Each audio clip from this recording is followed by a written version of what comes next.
வேலூரில் பெய்த கனமழை காரணமாக மாநகராட்சிக்கு உட்பட்ட 4வது வார்டு தெருக்களில் கால்வாய் வசதி இல்லாததால் மழைநீர் தேங்கி நிற்பதால் அப்பகுதி மக்கள் சிரமத்துக்குள்ளாகியுள்ளனர்.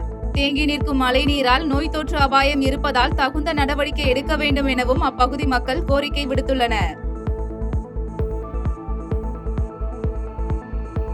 மேற்கு தொடர்ச்சி மலைப்பகுதியில் பெய்த தொடர் கனமழை காரணமாக விருதுநகர் மாவட்டம் கூமாப்பட்டி பிளவக்கல் பெரியாறு அணையின் நீர்மட்டம் ஒரே இரவில் 6 அடி உயர்ந்தது. மேலும் அணைக்கு வினாடிக்கு 212 கன அடி நீர் வந்து கொண்டிருப்பதால் விவசாயிகள் மகிழ்ச்சி அடைந்துள்ளனர்.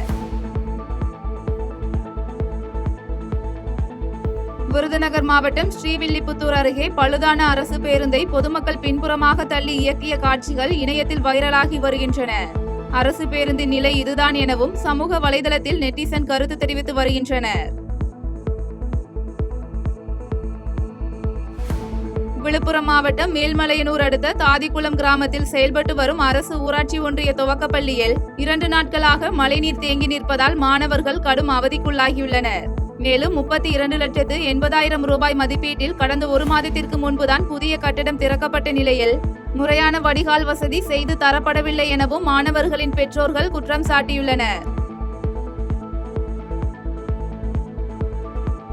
திருவாரூரில் பெய்து வரும் தொடர் கனமழை காரணமாக நெல் கொள்முதல் நிலையங்களில் நெல்லின் ஈரப்பதத்தை 24% உயர்த்த வேண்டும் என விவசாயிகள் கோரிக்கை விடுத்துள்ளனர். மேலும் நெல்லின் ஈரப்பதம் 17% இருக்கும் நிலையில் தொடர் மழை காரணமாக நெல்லை உலர வைக்க சிரமப்படுவதால் ஈரப்பதத்தின் சதவீதத்தை உயர்த்த வேண்டும் என விவசாயிகள் வலியுறுத்தியுள்ளனர். ஈரோடு மாநகராட்சிக்கு உட்பட்ட பகுதியான சூளை பகுதியில் செயல்பட்டு வரும் மதுக்கடையை மூடக்கோரி விடுதலை சிறுத்தைகள் கட்சியினர் போராட்டத்தில் ஈடுபட்டனர். மேலும் சட்டவிரோதமாக காலை முதலே மது விற்பனை நடைபெற்று வருவதாக குற்றம் சாட்டி விசிகவினர் போராட்டத்தில் ஈடுபட்டதால் அப்பகுதியில் சிறிது நேரம் போக்குவரத்து பாதிப்பு ஏற்பட்டது. கன்னியாகுமரி மாவட்டம் நாகர்கோவில் ரயில் நிலையத்தில் தீபாவளி பண்டிகையை முன்னிட்டு ரயிலில் பட்டாசு எடுத்து செல்வதை தடுக்கும் விதமாக பயணிகளிடம் ரயில்வே போலீசார் தீவிர சோதனையில் ஈடுபட்டனர். மேலும் ரயிலில் பட்டாசுகள் எடுத்து செல்லக்கூடாது எனவும் பொதுமக்களுக்கு ரயில்வே போலீசார் விழிப்புணர்வு ஏற்படுத்தினர். நாகப்பட்டினம் மாவட்டத்தில் உள்ள வட்டாட்சியர் அலுவலகங்களின் முன்பாக புகையான் நோய் தாக்குதலில் சேதமான குறுவை நெற்பயிர்களை கணக்கெடுத்து உரிய இழப்பீடு வழங்க கோரி தமிழ்நாடு விவசாயிகள் சங்கத்தினர் ஆர்ப்பாட்டத்தில் ஈடுபட்டனர். இந்த ஆர்ப்பாட்டத்தில் பருவம் தவறி பெய்த கனமழையால் பாதிக்கப்பட்ட விவசாயிகளுக்கு உரிய நிவாரணம் வழங்க வேண்டும் உள்ளிட்ட கோரிக்கைகளை வலியுறுத்தி விவசாயிகள் முழக்கங்கள் எழுப்பினர். நீலகிரி மாவட்டம் உதகை ரயில் நிலையத்தில் 117வது மலை ரயில் தின விழா வெகு விமர்சையாக கொண்டாடப்பட்டது. இந்நிகழ்ச்சியில் நீலகிரி மலை ரயில் பாதுகாப்பு சங்க நிர்வாகி நடராஜ் தலைமையில் கேக் வெட்டப்பட்டு சுற்றுலா பயணிகளுக்கு இனிப்புகள் வழங்கி உற்சாக வரவேற்பு அளிக்கப்பட்டது.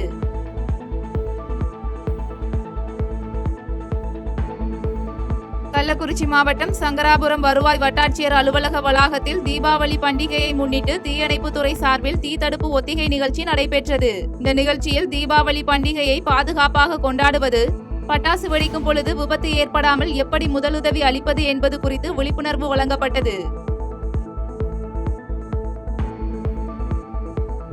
தூத்துக்குடி மாவட்டம் தாமிரபரணி ஆற்றின் கடைசி தடுப்பணையான ஸ்ரீ வைகுண்டம் அணைக்கட்டிற்கு கீழ்ப்பகுதியில் இருந்து ஏரல் வரை தாமிரபரணி ஆற்றின் வலது பக்க கரை சீரமைக்கும் பணி 5,28,00,000 ரூபாய் மதிப்பில் நடந்து முடிந்தது. இந்நிலையில் நேற்று முன்தினம் பெய்த திடீர் மழையின் காரணமாக கரைகளில் மண்ணரிப்பு ஏற்பட்டுள்ளது. இதனால் கரைகளில் பல்வேறு இடங்களில் பெரிய அளவிலான பள்ளங்கள் ஏற்பட்டுள்ளதாக பொதுமக்கள் குற்றம் சாட்டியுள்ளனர். நீலகிரி மாவட்டத்தில் தொடர் கனமழை பெய்து வருவதால் குன்னூர் மேட்டுப்பாளையம் தேசிய நெடுஞ்சாலையில் உள்ள சின்ன குறும்பாடி பகுதியில் மண் சரிவு மற்றும் பாறைகள் உருண்டு விழுந்தது. இதில் கோவையில் இருந்து கேரள மாநிலம் சென்று கொண்டிருந்த கேரள அரசு பேருந்து மேல் பாறைகள் விழுந்ததில் பேருந்து சேதமடைந்தது. பின்னர் தகவல் அறிந்து சென்ற காவல்துறையினர் மற்றும் தீயணைப்பு துறையினர் சாலையில் கிடந்த பாறைகளை ஜேசிபி எந்திரம் மூலம் அகற்றி போக்குவரத்தை சீர் செய்தனர். சேலம் மாவட்டம் ஓமலூர் அருகே புளியம்பட்டியில் போலீசார் வாகன சோதனையில் ஈடுபட்டிருந்த போது கார் ஒன்று நிற்காமல் சென்றதால் காரை விரட்டி பிடித்து சோதனை நடத்தியதில் 150 கிலோ புகையிலை பொருட்கள் இருந்தது தெரியவந்தது. மேலும் 2 லட்சம் ரூபாய் மதிப்புள்ள புகையிலை பொருட்களுடன் காரையும் பறிமுதல் செய்த போலீசார் 2 கைது செய்து சிறையில் அடைத்தனர். சேலம் மாவட்டம் ஓமலூர், காடையம்பட்டி, தாரமங்கலம் ஆகிய வட்டாரங்களில் உள்ள 20க்கும் மேற்பட்ட கிராமங்களில் 100க்கும் மேற்பட்ட வெல்லம் உற்பத்தி செய்யும் கரும்பு ஆலைகள் செயல்பட்டு வருகிறது. இந்நிலையில் தற்போது தீபாவளி பண்டிகை வரவுள்ளதால் இனிப்பு வகைகள் தயாரிப்பு அதிகரித்துள்ள நிலையில் வெல்லத்தின் உற்பத்தி அதிகரித்துள்ளது. 30 கிலோ எடை கொண்ட வெல்லத்தின் விலை 200 ரூபாய் வரை உயர்ந்து 1430 ரூபாய் முதல் 1530 ரூபாய் வரை விற்பதால் விவசாயிகள், உற்பத்தியாளர்கள் மகிழ்ச்சி அடைந்துள்ளனர்.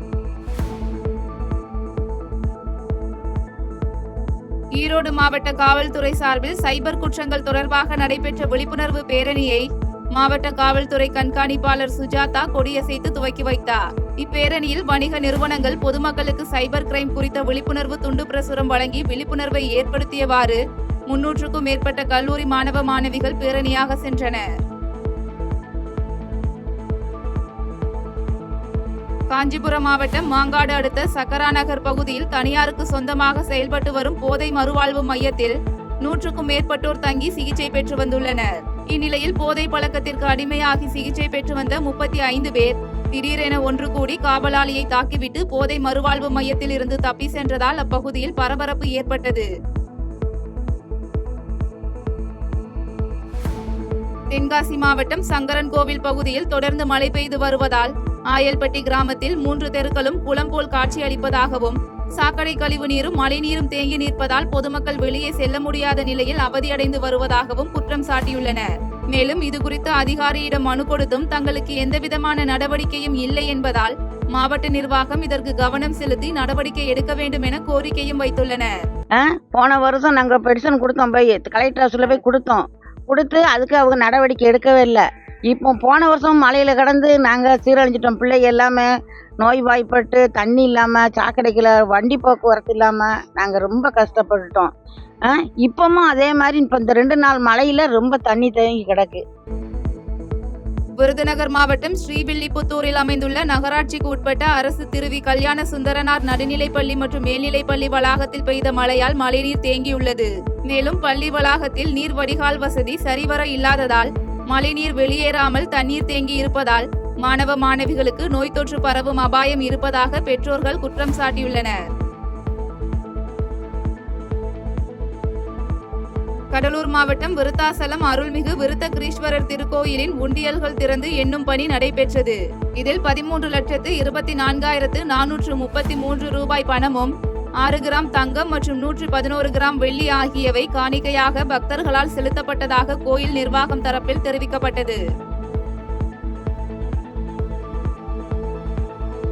கடலூர் மாவட்டம் பரங்கிப்பேட்டை தீயணைப்பு மற்றும் மீட்பு பணிகள் நிலையத்தில் தீபாவளி பண்டிகையை முன்னிட்டு அனைவரும் பாதுகாப்பாக தீபாவளி பண்டிகை கொண்டாடும் வகையில் தீ விபத்து தொடர்பான ஒத்திகை பயிற்சி நடைபெற்றது. இதில் கலந்து கொண்ட அரசு பள்ளி மாணவர்கள் மற்றும் பொதுமக்களுக்கு பல்வேறு தீ பாதுகாப்பு ஒத்திகை குறித்து பயிற்சி அளிக்கப்பட்டது. முன்னாள் குடியரசுத் தலைவர் டாக்டர் APJ அப்துல் கலாம் அவர்களின் பிறந்த நாளை முன்னிட்டு கனவு பாதை மாரத்தான் போட்டி நடைபெற்றது. இப்போட்டியை மாவட்ட ஆட்சியர் பொற்கொடி கொடியசைத்து தொடங்கி வைத்ததை அடுத்து மாணவர்கள், இளைஞர்கள், பொதுமக்கள் என நூற்றுக்கணக்கானோர் உற்சாகமாக பங்கேற்று ஓடினர். செய்திகளை உடனுக்குடன் தெரிந்து கொள்ள கீழ்கண்ட கேபிள் மற்றும் DTH நெட்வொர்க்குகளில் எம்நாடு செய்தி தொலைக்காட்சியை காணுங்கள். பாதகம் செய்பவரை கண்டால் நாம் பயம் கொள்ளலாகாது பாப்பா. மோதி மிதித்துவிடு பாப்பா, அவர் முகத்தில் உமிழ்ந்துவிடு பாப்பா. அண்மை செய்திகளை உடனுக்குடன் தெரிந்து கொள்ள இணைந்திருங்கள் எம்நாடு தொலைக்காட்சியுடன்.